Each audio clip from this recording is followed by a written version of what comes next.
All right, so in this video, we're going to go through sample question 56 from the Society of Actuaries ExamP list of sample questions. So the question reads, an insurance policy is written to cover a loss X, where X has a uniform distribution on 0 to 1,000. So that's a continuous distribution. The policy has a deductible D, and the expected payment under the policy is 25% of what it would be with no deductible. We need to calculate D. Right, so first up is to calculate the expected payment with no deductible. Right, and that is just the expected value of a continuous distribution, right, of a continuous uniform distribution, which is simply A plus B over 2. And that is the expected value. So we take 0 plus 1,000 over 2. And that's equal to 500. Right? So what is 25% of 500? If we multiply 500 times 0.25, we'll get 125. Right? So 0.25, 125. So 125 is our expected payment with deductible D. Okay? So we need to figure out what the actual deductible is. So let me create a function for my payment. I have that the payment P should be equal to the following. It's going to be 0 as long as we're under the deductible. So 0 to D, whatever that may be. And then the actual payment, if we're over the deductible, is X minus D, right? For anything that goes from D all the way to 1,000, which is our max possible loss. So now we just calculate the expected value of this, right? We know the actual expected value of 125. We then just use that to solve D. So after a little bit of calculus, it turns into an algebra question. So we're done with the probability theory part of it.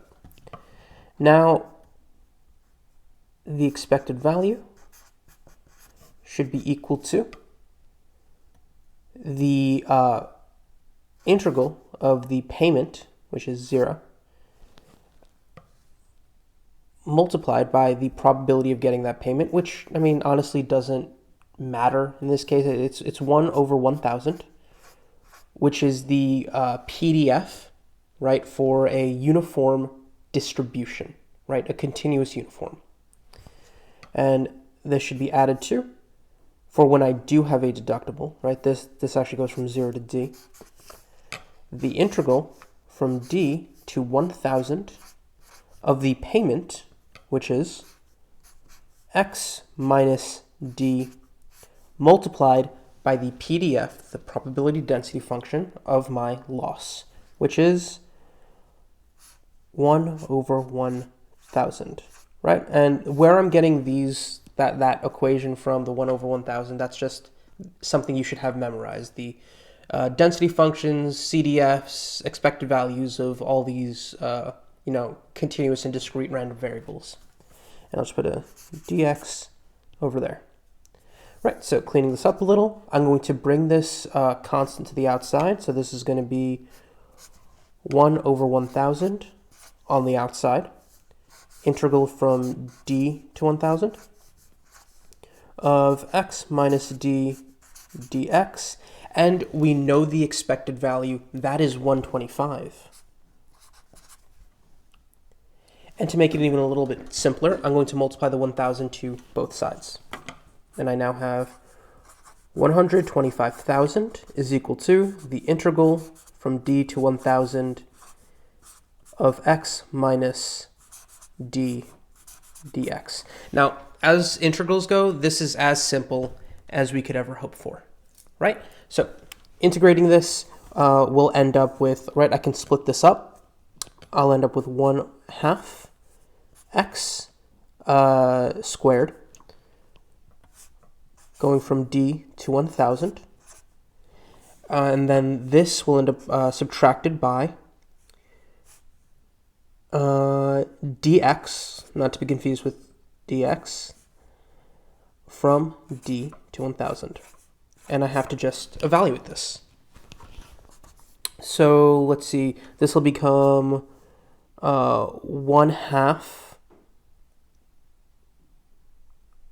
No, sorry, yeah, 1/2 1,000 squared minus 1/2 x squared, right? 1/2 x squared. Sorry, 1/2 d squared. That's what, minus, and then here it's going to be 1,000 d minus d times d is just d squared. All right, now I'm going to assume, I'm not going to take this step by step. I'm assuming you know how to do it, so I'm just going to quickly run through it. You would distribute the negative. This would become a negative 1,000 d and a positive d squared. I combine the d squares. That should end up with a 1/2 d squared up front. And then, let's see, yep, minus 1,000 d. And then 1,000 squared is 1,000,000. Half of a million is 500,000, so plus 500,000. And that's equal to 1,200, 125,000. That's what I meant. Okay, so calculus done. In order to find out d, which is what the problem is asking for, all we need to do is, factor, right? Find the roots of this equation. I'm just grab a new sheet of paper from the side here. And now I have, just rewriting this, 125,000 is equal to 1/2 d squared minus 1,000 d plus 500,000. Now, a couple of ways we can do this, right? So this is, way back something you did in Algebra 1, 8th grade. So a while back for most of you, most likely. We could use sum product method. Well, I don't like the fact that I have this 1/2 up front. I want to get rid of it. So I'm going to multiply everything by 2. Okay? So this will be 250,000 equals d squared minus 2,000 d plus 1,000,000. Okay. Now we could use sum product method, right? By bringing this 250 over and finding out, okay, what adds to, in this case, it would be negative 2,000 and 750,000, right? Adds to negative 2,000, multiplies to negative 750,000. That sounds like it's going to not be the easiest for me to do. So there are a couple of other methods. You could use quadratic equation if you have that memorized. But there's one thing that before actually studying for this test, I hadn't done since possibly the 9th or 10th grade, completing the square. If you need a refresher on completing the square, I have a video. It'll probably take a couple of seconds to remember the steps, but here's just a brief overview using this problem. So I'm going to use completing the square to solve for my variables here. First, I'm going to bring all my variables to one side, everything else to the other side. So that includes subtracting this 1,000,000 to both sides. Okay? And I get negative 750,000 equal to d squared minus 2,000 d. Now what I'm going to do is I'm going to cut this term, the b term, in half and square it. So negative 2,000 in half is negative 1,000. Negative 1,000 squared is 1,000,000. I add that to both sides. So negative 750,000 plus 1,000,000 should be 250,000. equal to d squared minus 2,000, d plus 1 million. Yep. And the reason I pick that number is because it allows me to do this. Something that multiplies to 1 million and adds to negative 2,000, negative 1,000, and negative 1,000. So I now have 250,000 equal to d minus 1,000 times d minus 1,000, which is simply d minus 1,000 squared. I square root both sides. Now this I'll actually need to, I don't have these problems done out beforehand, but because I think it's better for you to watch me go through them in real time. So square root of 250,000 is going to be plus and minus. That's super important. A lot of people forget that. Plus and minus 500 equal to d minus 1,000. And we're going to end up with two answers, which shouldn't be a problem. You'll see why in a second.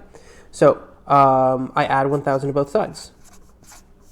Now, positive 500 plus 1,000 will get me d is equal to 1,500. And negative 500 plus 1,000 should get me d is equal to 500.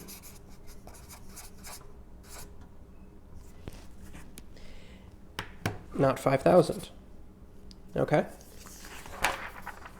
And since our loss is only between 0 and 1,000, this answer doesn't really make sense. A deductible of 1,500, that is a terrible insurance policy. Don't buy that. Here, we got a deductible of 500. And that would line up with answer choice C. Okay, so a simple problem, but multiple parts to it. So here's a brief overview. So we're given an insurance policy, and we're given a loss. It's very common on this exam to need to figure out a payment based off a loss when you're given either maybe a deductible or a policy limit or something like that. And you need to be able to create this function for different payments under different scenarios here. Okay. The other thing this question essentially tested you on is remembering concepts to do with a uniform distribution, right? Continuous uniform. Memorize those key facts. And then it also asked you about the expected value of a continuous distribution, which would be integrating the value in here. In this case, it was the payment, right? Which I shouldn't have used E of X. I should have used E of P for the payment. Which in this case is the integral of the value in here multiplied by the PDF. Once you have that down, it becomes a question of integration. Are you able to integrate the stuff? Once you are, then it becomes a question of, can you do algebra? All right. I always say the hardest part about calculus is the algebra. Integrating this, super easy. Factoring this, it's easy if you know the right stuff. Okay, so basically covers question 56. If you have any questions, anything you want me to clarify, throw something down in the comments. I'll answer to the best of my abilities. And if you want to see more questions worked out like this, I got a playlist, ExamP sample questions, just working out these problems. And if this video helped you out, hit the like button. That totally helps me out. Subscribe. And other than that, good luck.